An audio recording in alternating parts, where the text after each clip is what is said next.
হরে কৃষ্ণ। একবার একটা শিকারী এমন একটা ফাঁদ বানালো যে সেই ফাঁদে সে একবারেই সমস্ত পাখিকে ধরে ফেলতে পারবে। তাই দেখে একটা সাধুর মনে খুবই কষ্ট হলো। সে সাধুটি সমস্ত পাখিদেরকে একটা জায়গায় ডেকে বলল যে আমি তোমাদেরকে একটা কথা বলতে চাই, সেই কথাটি তোমরা সবাই মুখস্থ করে নেবে এবং নিজের জীবনে প্রয়োগ করবে। কথাটি হচ্ছে যে শিকারী আসবে, খাবার দেবে, ফাঁদ পাতবে, সেই ফাঁদে তোমরা ফেঁসো না যেন।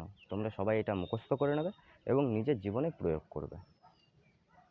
এখন পাখিগুলো সবসময় ওই কথাটাই বলে, খেতে বসতে শুতে সবসময় ওই কথাটাই বলে। আসবে, খাবার দেবে, ফাঁদ পাতবে, সেই ফাঁদে ফেঁসো না যেন।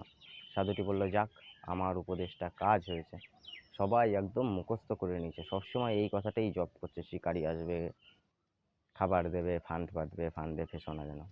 কিছুদিন পরে সেই শিকারিটি এসেছে, এসে খাবার দিয়েছে, ফাঁদ পেতেছে। পাখিগুলো সেই ফাঁদের ভেতরে বসে বসে সেই খাবারটা খাচ্ছে আর বলছে যে শিকারি আসবে, খাবার দেবে, ফাঁদ পাতবে, সেই ফাঁদে ফেঁসো না যেন। পাখিগুলো ফাঁদে ধরা পড়ে গেছে, তখনও সেই কথাটিই বলে যাচ্ছে।